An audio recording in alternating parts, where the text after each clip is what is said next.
Kamu mungkin sering dengar ya tentang bonus demografi yang katanya peluang besar untuk Indonesia itu bisa naik kelas dari negara berkembang menjadi negara maju. Wow, keren banget. Kenapa bisa begitu? Karena kita memiliki banyak penduduk di usia kerja produktif yang bisa meningkatkan produktivitas negara kita. Tapi sebetulnya kenyataannya tuh nggak semudah itu. Ada ancaman besar di balik peluang bonus demografi yang menurut saya sangat-sangat berbahaya. Apakah itu dan gimana cara kita mengatasinya? Yuk, kita bahas. Halo, saya Michael Handi, co-founder dari bubblebubble.com dan dosen praktisi bisnis di Prasmo. Dulu, waktu pertama kali membangun bisnis, saya mengalami banyak jatuh bangun. Gak tahu mau tanya siapa dan banyak bingungnya. Karena bisnis itu ternyata tidak semudah teori yang dipelajari di kuliah dan di buku. Podcast ini akan memberikan kamu strategi yang praktikal, tips dan trik sederhana mengenai bisnis dan digital marketing yang relevan dan langsung bisa diaplikasikan di bisnis yang sedang kamu kembangkan atau rencanakan. Sehingga kamu berani melangkah untuk mencapai kesuksesan yang kamu mimpikan. Kalau kamu ingin membangun bisnis yang bukan hanya sesuai dengan passion kamu, tapi juga bisa memberikan positive impact ke banyak orang, kamu berada di channel yang tepat. So, are you ready? Yuk kita mulai. Let's go! Hai brave entrepreneurs, how are you today? Ayo berani lakukan hal-hal baru di luar comfort zone kamu ya. Do something different to get different results. Kalau kita bicara mengenai bonus demografi, sederhananya itu adalah masa di mana sebuah negara itu memiliki porsi usia penduduk yang produktif itu yang paling banyak gitu ya. Jadi Indonesia itu diperkirakan akan mengalami hal ini dalam beberapa tahun ke depan, kurang lebih di antara tahun 2030 sampai 2040. Jadi kondisinya itu usia penduduk produktif, which is yang dicatat dalam usia penduduk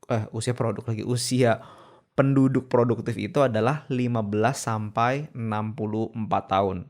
Jadi kondisi di mana usia 15 sampai 64 itu lebih banyak daripada usia non produktif, yaitu yang di bawah 15 tahun dan di atas 65 tahun ya. Dan diestimasikan di tahun 2030 sampai 2040 itu bisa ada kurang lebih 60% dari jumlah penduduk di Indonesia, which is itu banyak banget ya. 60% itu dan produktif semua gitu, 60%-nya yang siap berkarya. Wah, masalahnya begini ya, itu kan sesuatu yang kayak menarik ya, sesuatu yang kayak wow itu peluang, tapi dicatat itu kejadian itu hanya kurang lebih 10 tahun aja. Jadi tidak selamanya berlangsung gitu, nggak terjadi seterus-terusnya. Kenapa? Ya karena kan nggak seterusnya juga orang akan ada di usia produktif ya. Jadi pasti akan ada masuk di umur pensiun, di mana kerja udah nggak bisa seaktif dan seproduktif waktu masih muda. Ya itulah kan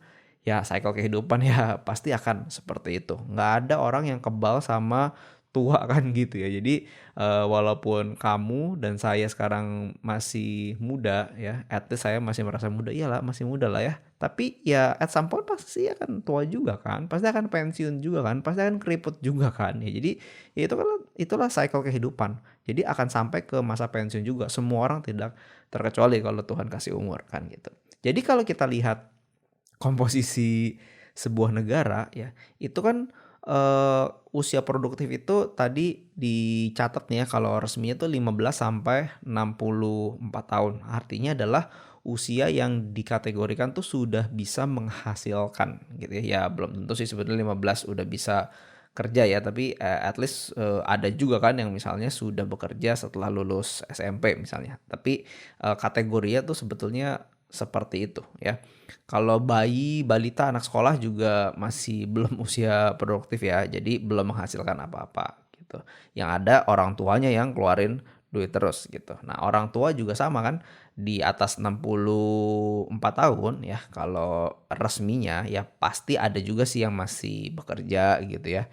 Yang masih bisa produktif ya ada. Tapi secara umum ya kalau di generalisasi tuh umumnya kan sudah di atas 64 tahun itu ya sudah tidak terlalu aktif lagi bekerja. Kalaupun masih bekerja, mungkin nggak akan sampai sengoyo atau sekeras waktu masih lebih muda.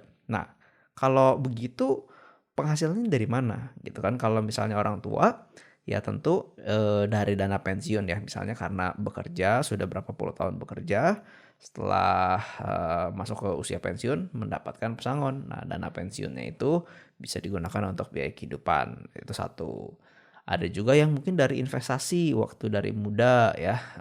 Nah, tapi kalau nggak investasi ya nggak bisa menikmati. Saya udah pernah bahas tuh mengenai investasi ya. Kamu mesti lakukan dari sesegera mungkin. Waktu masih muda udah mesti investasi untuk masa tua. Karena kita nggak hidup selamanya, kita nggak produktif seterus-terusnya. Maksudnya gitu ya. Jadi perlu investasi dari awal. Ya, tapi ada juga yang mungkin dikasih uang gitu ya oleh anaknya yang bekerja. Gitu. Jadi intinya tuh anak-anak sama orang tua itu nature-nya itu adalah untuk hal yang sifatnya konsumtif, bukan untuk menghasilkan.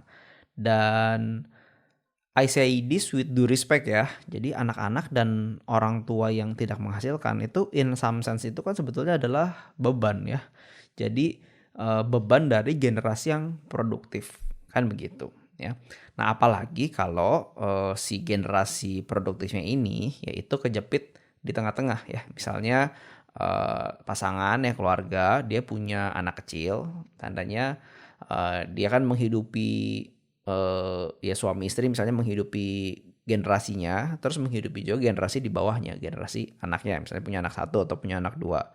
Terus kalau misalnya keadaannya adalah punya orang tua yang tidak bekerja karena alasan tertentu, bahkan mungkin misalnya nggak punya atau nggak nyiapin pesangon atau nggak ngerti tentang financial planning misalnya ya, sehingga butuh pemasukan dari anaknya gitu. Jadi kan keluarga ini harus menanggung beban hidup dari 3 generasi ya.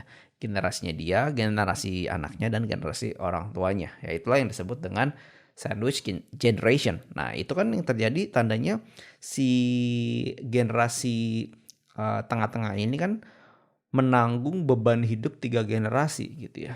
Karena generasi bawahnya sama generasi atasnya tidak produktif lagi gitu. Nah, jadi kamu nangkep ya. Jadi kalau generasi yang usianya produktif itu adalah memang kunci untuk pertumbuhan. Karena generasi ini adalah generasi yang bekerja dan menghasilkan sesuatu dengan karyanya gitu. Hal inilah yang dinanti-nantikan sama pemerintah kita sebetulnya ya.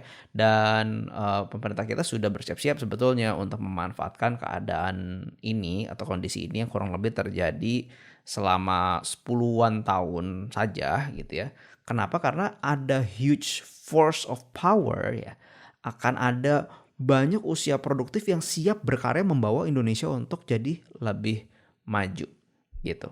Nah, kondisi per podcast ini direkam tahun 2023 itu kan Indonesia ini diisi sama generasi produktif yang terdiri dari mungkin sebagian baby boomer yang ada di top level, milenial yang mungkin in general ada di middle management ya, dan Gen Z ya yang mungkin baru-baru kerja dan mungkin sekarang juga ada yang masih sekolah atau kuliah gitu. Nah, jadi sekarang nih kondisinya begitu dan misalnya dalam beberapa tahun lagi anak-anak yang sekarang SD, SMP itu akan bentar lagi atau di tahun 2030 ya itu kan akan masuk ke usia produktif juga. Nah, itu adalah masa yang ada pertambahan jumlah tenaga kerja baru gitu ya yang akan menimbulkan kondisi di mana yaitu jumlah generasi produktifnya lebih banyak gitu. Jadi ini kan sebetulnya sebuah peluang ya. Kelihatannya ini adalah hal yang bagus banget ya, hal yang menarik dan hal yang bisa membawa Indonesia lebih maju. Oke, bagian itunya saya setuju. Tapi ada tapinya, ada masalahnya. Nah, masalahnya di mana sih? Dan saya merasa ini adalah hal yang jarang sekali dibahas ya. So far sih saya belum pernah denger sih ya dengan sengaja gitu ya tentang hal ini gitu. Dan ini sebuah kegelisahan tersendiri sebetulnya buat saya, makanya saya bahas jadi satu topik podcast tersendiri. Teman-teman sadar nggak sih masalahnya nih gini ya. Saat ada gelombang fresh graduate baru yang begitu banyak mengisi di usia produktif ya, tandanya kan akan ada banyak orang yang siap bekerja, ada banyak supply ya orang-orang yang siap bekerja gitu ya, siap berkarya. Jadi ada banyak supply-nya nih ya. Masalahnya gini, gimana dengan sisi satunya gitu. Dalam arti adalah sisi pemberi kerja. Apakah akan ada cukup demand ya atau ada cukup peluang pekerjaan yang bisa menampung begitu banyaknya supply anak-anak muda yang siap untuk bekerja itu. Nah, kalau supply dan demand-nya tidak seimbang, which dalam case ini supply-nya kebanyakan, yang terjadi adalah kelangkaan, kelowongan pekerjaan. Ya dong, ya karena kan yang mau ngelamar banyak banget ya. Banyak banget pool of talents lah istilahnya gitu ya, yang siap kerja ya karena masuk generasi di generasi ini, generasi produktif maksud saya itu ada banyak yang lulus ya, siap bekerja, siap berkarya. Tapi kalau lowongan pekerjaannya nggak sebanyak atau pertambahannya nggak sebanyak dengan pertambahan dari jumlah orang yang siap bekerja, ya kan jadi langka lowongan pekerjaannya. Kemudian karena pekerjaannya ini atau lowongan pekerjaan ini langka, maka akan ada persaingan yang gila-gilaan untuk mendapatkan lowongan pekerjaan tersebut, gitu ya. Dan kalau ini yang terjadi, sebetulnya dari sisi perusahaan itu akan untung banget sebetulnya, akan untung. Kenapa? Karena perusahaan akan punya power ya. Mereka akan punya kesempatan untuk memilih dari pool of talents yang begitu banyak dengan biaya yang relatively ekonomis ya. Kenapa ekonomis? Karena daya tawar dari si pelamar kerja itu rendah. Soalnya kan yang mau apply banyak ya. Jadi kira-kira si perusahaan itu akan mikirnya kan kira-kira gini, ya lu nggak mau masih banyak ngantri yang pengen nyari kerja, kira-kira kasarnya begitu ya, karena terlalu banyak persaingan gitu. Jadi masalah yang kita perlu aware mengenai hal ini teman-teman adalah gini kan, apakah lowongan pekerjaannya akan cukup? Nah, menurut saya itu adalah PR besar, bukan cuma pemerintah Indonesia loh ya, tapi juga untuk kita semua. Kalau nggak cukup lowongan pekerjaannya, bonus demografi ini bukannya akan menjadi peluang untuk membuat Indonesia jadi lebih maju, tapi justru akan menjadi hal yang menyeramkan, akan jadi disaster. Akan ada gelombang pengangguran besar-besaran, dan kalau pengangguran besar-besaran terjadi dari angkatan kerja produktif, akibatnya waduh ya nggak kebayang ya. Itu beban pemerintah makin besar ya karena untuk membiayai subsidi-subsidinya pasti akan lebih banyak. Kriminalitas juga pasti akan meningkat ya. Stres juga akan meningkat juga gitu. Orang-orang pada stres semua gitu ya. Kemudian konsumsi juga akan turun ya karena ya kan uangnya nggak ada ya. Karena uangnya nggak ada atau uangnya terbatas, orang akan lebih ngerem untuk beli-beli barang. Jadi itu ya bisa mengarah ke krisis ekonomi sebenarnya ya. Nggak bermaksud nakut-nakutin tapi ya ini adalah potensi yang akan terjadi. Nggak ada bagus-bagusnya lah gitu ya dengan keadaan ini. Jadi salah satu hal paling krusial untuk bisa menghadapi keadaan ini, bonus demografi ini sebetulnya sederhana kan. Tandanya dengan cara menyediakan lapangan pekerjaan atau kesempatan buat generasi yang baru lulus untuk berkarya. That's the only way, ya kan? Karena sudah benar-benar bisa diprediksi ya dalam waktu beberapa tahun lagi akan ada lonjakan fresh grad gitu ya, atau lonjakan pencari kerja baru ya yang akan terus bertambah gitu. Dan kalau tidak diimbangi dengan jumlah lowongannya, ya itu yang akan terjadi, disaster itu. Jadi itu yang terjadi. Gimana solusinya? Menyediakan lapangan pekerjaan. Salah satu cara menyediakan lapangan pekerjaan tidak lain tidak bukan adalah dengan drum roll please, teng teng teng teng teng teng teng teng, entrepreneurship. Ya kan? Bener nggak? Ya. Kalau kamu buka bisnis ya, it means kamu tuh lagi membuka lapangan pekerjaan kan. Walaupun sekarang kamu memiliki bisnis yang kamu bilang bisnisku masih kecil ya, cuma segini-gini doang, atau bahkan one man show. Well, nggak apa-apa. Emang kenapa? Tapi kan ke depannya pasti akan ada dong perkembangan, pasti akan ada peluang dong untuk tumbuh dan menambah karyawan atau menambah tim ya yang bisa bekerja untuk bisnis kamu as the business grow. Seenggak-enggaknya kalaupun sekarang kamu memutuskan untuk jadi entrepreneurs dan kamu self-employed as in masih sendiri, seenggak-enggaknya kamu nggak ngambil lowongan pekerjaan yang ada, sehingga at least ada satu lowongan pekerjaan yang available buat orang lain. Ya seenggaknya mungkin kita bisa berpikir dari sisi situ ya. Dan on the other hand, sebetulnya kalau sebagai profesional, ya kan kita bekerja di sebuah perusahaan ya, tandanya kita lagi mengambil jatah lowongan pekerjaan yang ada. Saya nggak bilang ngambil jatah lowongan pekerjaan orang loh ya. Kalau itu memang emang kamu deserve ya boleh-boleh aja kan gitu. Tapi maksudnya adalah kalau kita bekerja di kantor sebetulnya ya lowongan pekerjaannya itu jadi berkurang satu kan karena ada satu yang kita ambil. Nah, jadi poinnya itu kira-kira sebetulnya itu yang akan terjadi. By the way, saya tuh nggak anti loh ya sama kerja profesional. Oke aja, saya juga kerja profesional kok gitu. Tapi dalam konteks ini, point of view-nya itu dalam point of view bonus demografi ya. Jadi dalam point of view bonus demografi, entrepreneurship itu akan membantu untuk membuka lowongan-lowongan pekerjaan baru dan membantu negara kita untuk maju lewat bisnis yang kita buat gitu. Jadi kalau ya kan tema kita tentang entrepreneurship nih ya. Jadi maksud saya adalah dengan kita berbisnis, dengan kita berentrepreneurs nih, ya itu sebetulnya akan membantu banget loh buat Indonesia tuh bisa jadi lebih maju, dan waktu Indonesia maju, kita juga yang akan merasakan dampaknya. Waktu bisnis kita maju, selain kita yang merasakan dampaknya dari profitnya misalnya, dan dampak yang lain juga kan banyak ya, dampak sosialnya, misalnya supplier kita jadi banjir order karena kita ordernya banyak, karyawan kita juga jadi sejahtera, jadi ada lowongan pekerjaan baru dan seterusnya. Jadi ya itulah entrepreneurship, ya it's good, dan definitely itu akan membantu Indonesia untuk bisa menjadikan bonus demografi itu menjadi sebuah kesempatan emas.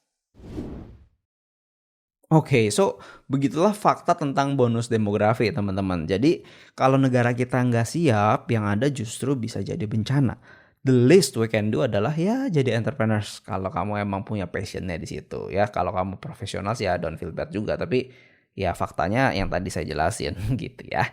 Selain potensi income yang besar, entrepreneurs juga bisa membuka lapangan pekerjaan baru, membuat ekonomi lebih maju, dan tentunya membuat diri kita juga bisa bisa bermanfaat buat bangsa dan negara. Di samping tentunya potensi profit atau cuan yang kita bisa dapatkan dari berbisnis gitu. Oke, terima kasih teman-teman sudah mendengarkan. Semoga podcast hari ini bermanfaat ya. Kalau tidak keberatan, support podcast ini dengan memberikan rating bintang 5 dan berikan komen hal penting apa atau highlight apa yang kamu dapatkan dari episode ini. Hal ini akan membantu agar podcast ini bisa menjangkau teman-teman lain yang membutuhkan.